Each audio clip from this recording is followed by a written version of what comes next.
Welcome to star TV. ముందుగా headlines చూద్దాం.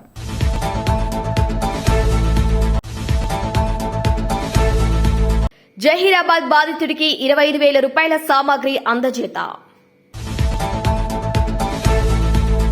తెలంగాణ రాష్ట్ర బడ్జెట్లో బీసీలకు తీరని అన్యాయం. తెలంగాణ రాష్ట్ర తీన్మార్ మల్లన్న, టీం రమేష్ యాదవ్ అన్నారు. ఆందోళన నియోజకవర్గం బీఆర్ఎస్ పార్టీ తాజా మాజీ ఎమ్మెల్యే చెంటి క్రాంతి కిరణ్. యువతిపై దాడి, అత్యాచార యత్నం, ముగ్గురిపై కేసు నమోదు. గురుకులాల్లో ఆగని ఫుడ్ పాయిజన్ ఘటనలు. గురుకుల హాస్టల్లో ఫుడ్ పాయిజన్, 23 మంది విద్యార్థులకు అస్వస్థత. కేంద్ర హోంశాఖ మంత్రి అమిత్ షా గారిని కలిసిన ఎమ్మెల్సీ సంగారెడ్డి జిల్లా బీజేపీ అధ్యక్షురాలు శ్రీమతి శ్రీ గోదావరి అంజిరెడ్డి కేంద్ర హోంశాఖ మంత్రి మర్యాదపూర్వకంగా కలిశారు. కామారెడ్డి జిల్లా వీధిలో పెట్రోలింగ్లో ఉన్న 2 కానిస్టేబుల్ అతి వేగంగా కారు ఢీకొనడంతో కామారెడ్డిలో కానిస్టేబుల్ మృతి, త్రుటిలో తప్పించుకున్న మరో పోలీస్.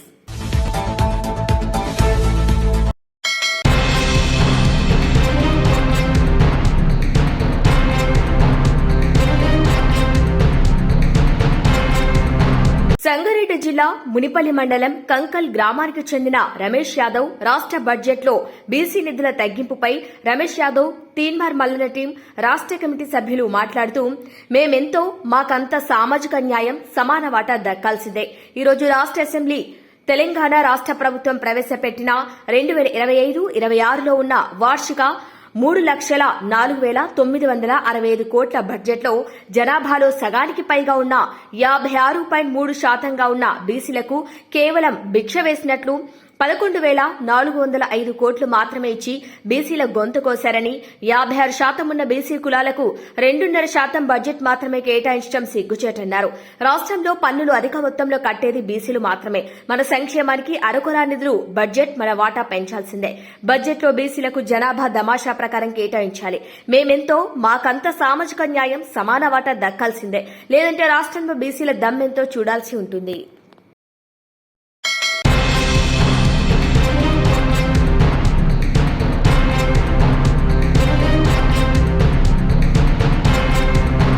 తెలంగాణ తొలి ముఖ్యమంత్రి కేసీఆర్ ఆయన హయాంలో అమల్లో ఉన్న సంక్షేమ పథకాలను పాతరపెట్టి కాంగ్రెస్ పార్టీ ఇచ్చిన హామీలను తుంగలో తొక్కినట్టు ఈ బడ్జెట్ ఉందన్నారు. విషాదం ఏంటంటే అధికారంలోకి రావడానికి కాంగ్రెస్ పార్టీ మోసపూరితంగా ఇచ్చిన 420 హామీలన్నింటినీ తుంగలో తొక్కి ప్రజలను మోసం చేసి మభ్యపెట్టి అధికారంలోకి వంచింది కాంగ్రెస్ ప్రభుత్వం. ఇక మా నియోజకవర్గానికి అంతేకాదు, మా సంగారెడ్డి జిల్లాలోని నారాయణఖేడ్, జహీరాబాద్, సంగారెడ్డి నియోజకవర్గాల్లోని భూములను సస్యశ్యామలం చేసే సాగునీటి ప్రాజెక్టైన సంగమేశ్వర బసవేశ్వర్ ను కేసీఆర్ ఆయన రూపకల్పన చేయడం జరిగింది. బసవేశ్వర పండ్ల కొంత మొదలైనవి, ఇక సంగమేశ్వర కూడా మొదలైంది. కానీ కాంగ్రెస్ పార్టీ ప్రభుత్వం వచ్చిన తర్వాత రెండింటిని కూడా పక్కన పెట్టి మా ఆందోళన నియోజకవర్గానికే కాదు మొత్తం సంగారెడ్డి జిల్లా రైతాంగానికి తీరని ద్రోహం చేసిందని కాంగ్రెస్ ప్రభుత్వం అన్నారు. ఇక దీనివల్ల 3.5 లక్షల ఎకరాల రైతులకు ఈ ప్రజాప్రభుత్వం అన్యాయం చేసింది. అలాగే ఆందోళన నియోజకవర్గంలో నిరుద్యోగులకు ఉద్యోగ అవకాశాలు లభిస్తాయని భావించామన్నారు. ఈరోజు అసెంబ్లీ అబద్దాలకు వేదిక అయింది. వాస్తవ పరిస్థితులు భిన్నంగా ఈనాటి బడ్జెట్ ఉన్నట్టు చాలా స్పష్టంగా మనకు కనిపిస్తుంది.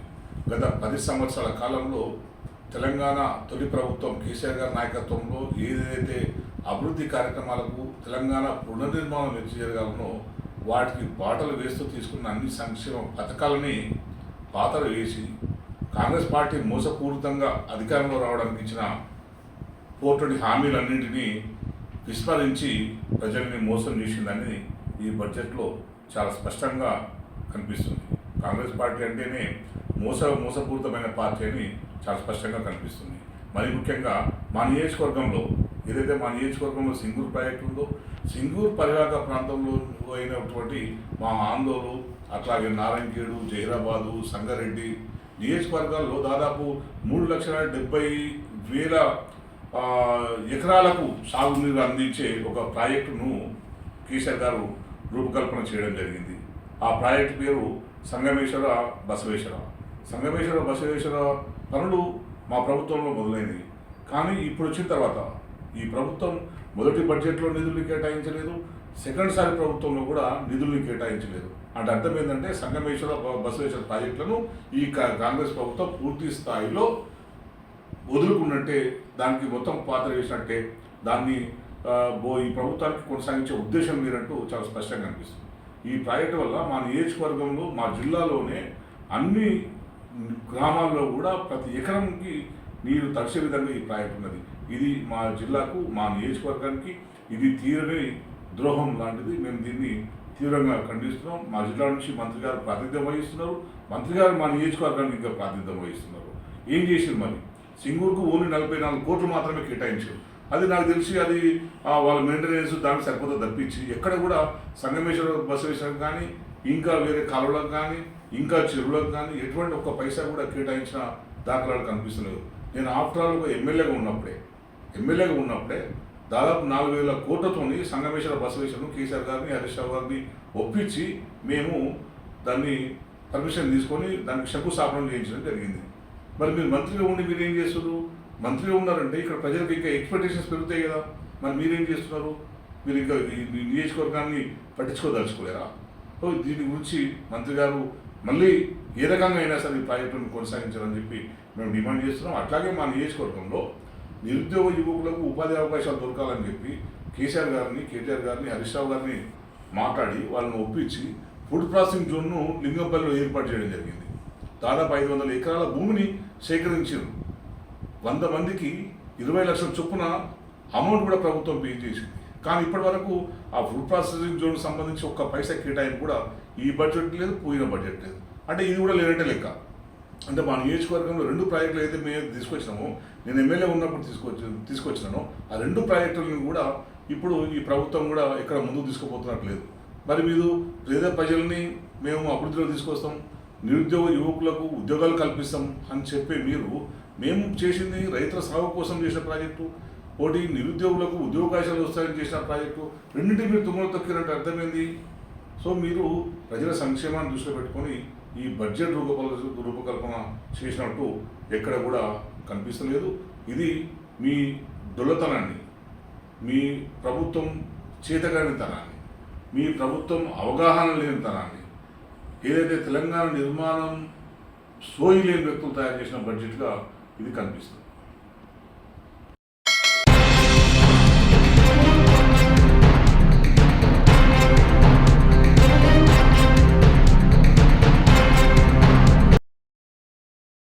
నిజామాబాద్ జిల్లా వర్ణి మండలం కోటయ్య క్యాంపస్లోని ఎస్సీ సంక్షేమ హాస్టల్లో ఫుడ్ పాయిజన్ కావడంతో 23 మంది విద్యార్థులు అస్వస్థతకు గురయ్యారు. బుధవారం ఉదయం హాస్టల్లో పప్పన్నం తిన్న విద్యార్థులు ఉదయం 11 గంటలకు వాంతులు చేసుకున్నారు. వెంటనే వారిని చికిత్స నిమిత్తం ప్రభుత్వ ఆసుపత్రికి తరలించారు. ఇక కాంగ్రెస్ నాయకులు అసెంబ్లీలో గురుకులాల పిల్లలను అద్భుతంగా చూసుకుంటున్నామని చెప్పిన మాటలు అన్ని అబద్దాలే. అన్ని గురుకుల హాస్టల్లోని క్షేత్రస్థాయిలో పరిస్థితి దారుణంగా ఉందని విద్యార్థుల తల్లిదండ్రులు విమర్శిస్తున్నారు. అధికారంలో ఉన్న కాంగ్రెస్ ప్రభుత్వం గురుకుల హాస్టల్లో పిల్లలకు అన్ని విధాల సౌకర్యాలు అందిస్తున్నామని అసెంబ్లీలో నీతులు బోధలు కాంగ్రెస్ ప్రభుత్వం చెబుతోంది. కానీ గురుకుల హాస్టల్లో విద్యార్థుల పరిస్థితుల్లో ఎక్కడ చూసిన ఫుడ్ పాయిజన్ తో ప్రజలతో నానా అవస్థలు పడుతున్నా ఎంతో మంది ఫుడ్ పాయిజన్ ఆహారం తీసుకోవటం వలన విద్యార్థులందరూ మరణిస్తున్నారు. ఈ విధంగా ఎంతో మంది అస్వస్థతకు గురవుతున్నారని విద్యార్థుల యొక్క తల్లిదండ్రులు వాపోతున్నారు.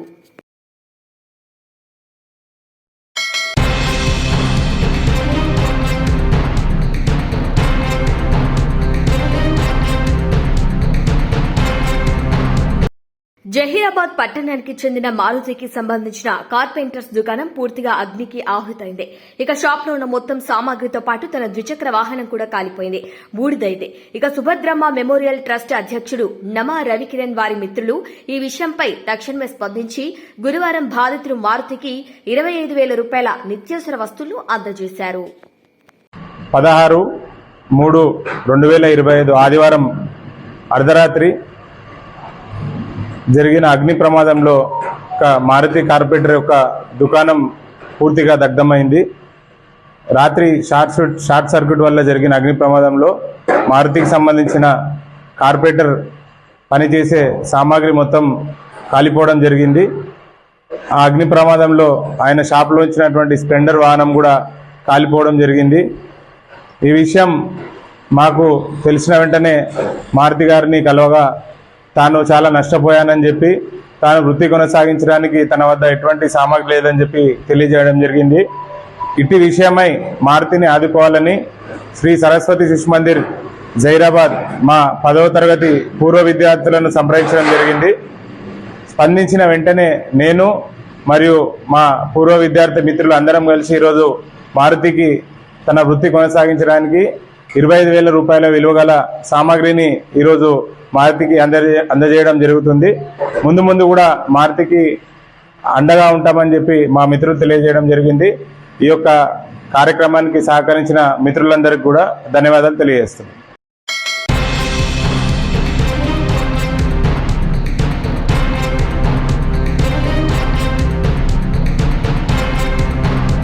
సూర్యాపేట జిల్లా హుజూర్నగర్ పట్టణ కేంద్రంలో యువతిపై దాడి చేసి శారీరకంగా కావాలని బెదిరించి గాయపరిచిన ఘటన చోటు చేసుకుంది.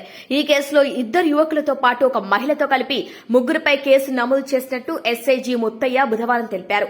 ఎస్ఐ తెలిపిన వివరాల ప్రకారం హుజూర్నగర్ పట్టణంలోని స్వామి రోజాకు బాధిత మహిళా స్నేహితురాలు అని, ఆమెకు రోజా వల్ల తన స్నేహితుడు నూకతొట్టి ప్రమోద్ కుమార్ తో ఇటీవలే పరిచయం ఏర్పడిందన్నారు.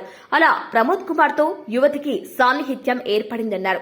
ఇలా ఆమెతో స్నేహం పెంచుకొని ఈ నెల 7న యువతిని మధ్యాహ్నం వేళ కలిసిన ప్రమోద్ కుమార్ మాట్లాడుకుందామంటూ చెప్పి అమాయకపు మాటలతో నమ్మించి పట్టణంలోని ఎస్టీ లాడ్జ్ కి తీసుకెళ్లి కబుర్లు చెప్తూ యువతికి మద్యం తాగించి మత్తులోకి జారుకోగానే ఆమెపై అఘాయిత్యం చేసి ఆమె నగ్నంగా ఉన్న ఫోటోలు సెల్ ఫోన్ ద్వారా చిత్రీకరించి తాను ఎప్పుడు రమ్మంటే అప్పుడు తన వద్దకొచ్చి కలుస్తుండాలని, లేకపోతే తనతో కలిసి ఉండగా తీసిన ఆమె అశ్లీలంగా ఉన్న ఫోటోను బయటపెట్టి పరువు తీస్తానని బెదిరించడం జరిగిందన్నారు. ఈ క్రమంలో కొన్ని రోజుల తర్వాత ఈ నెల 18న యువతి స్నేహితురాలైన స్వామి రోజా నూకతొట్టి ప్రమోద్ కుమార్ తో పాటు మరొక స్నేహితుడు లచ్చిమల్ల హరీష్ తో కలిసి బాధిత యువతిని సరదాగా అలా వెళ్లొద్దామంటూ కారులో ఎక్కించుకొని పట్టణంలోని సబ్ రిజిస్టర్ కార్యాలయ ప్రాంతంలో ఉన్న నిర్మానుష్య ప్రాంతానికి తీసుకుని వెళ్లారు. అక్కడ రోజా బాధిత యువతిని నూకతొట్టి ప్రమోద్, లచ్చిమల్లి హరీష్లతో శారీరకంగా కలవాలని కోరగా అందుకు ఆమె నిరాకరించడంతో 3 కలిసి దాడి చేసి గాయపరిచారని బాధిత యువతి ఫిర్యాదు చేయగా నిందితులైన స్వామి రోజా, నూకతొట్టి ప్రమోద్ కుమార్, లచ్చిమల్లి హరీష్లపై కేసు నమోదు చేసుకుని దర్యాప్తు చేస్తున్నట్లు ఎస్ఐ తెలిపారు.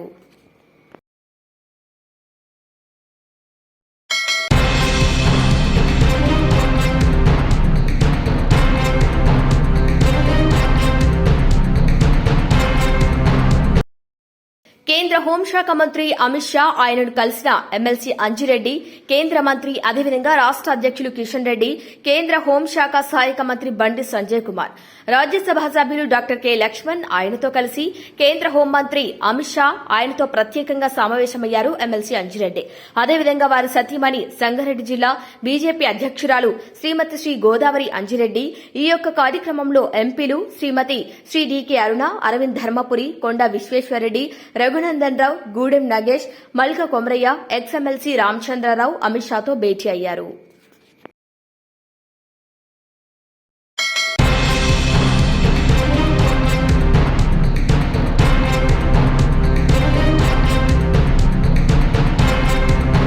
కారు అతివేగంతో ఢీకొనడంతో కామారెడ్డిలో కానిస్టేబుల్ గుర్తిలో తప్పించుకున్న మరో పోలీస్. ఇక పెట్రోలింగ్ విధుల్లో ఉన్న 2 కానిస్టేబుళ్లు అతివేగంతో కారు ఢీకొట్టడంతో గురువారం తెల్లవారుజామున 3 గంటలకు కామారెడ్డి జిల్లాలోని గంధారిలో జరిగింది. ఈ ప్రమాదంలో 38 ఏళ్ల కానిస్టేబుల్ రవి గాలిలోకి ఎగిరిపడి అక్కడికక్కడే మృతి చెందారు. మరో కానిస్టేబుల్ సుభాష్ స్వల్ప గాయాలతో తప్పించుకున్నారు. ఇక ప్రమాద దృశ్యాలు సీసీ కెమెరాలు నమోదయ్యాయి. ఓ ఆర్ఎంపీ వైద్యుడి కొడుకు ఆ కారును నడిపినట్లుగా సమాచారం.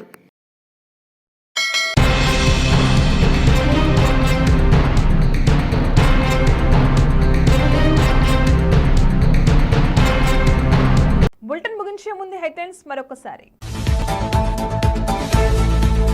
జహీరాబాద్ బాధితుడికి 25,000 రూపాయల సామాగ్రి అందజేత.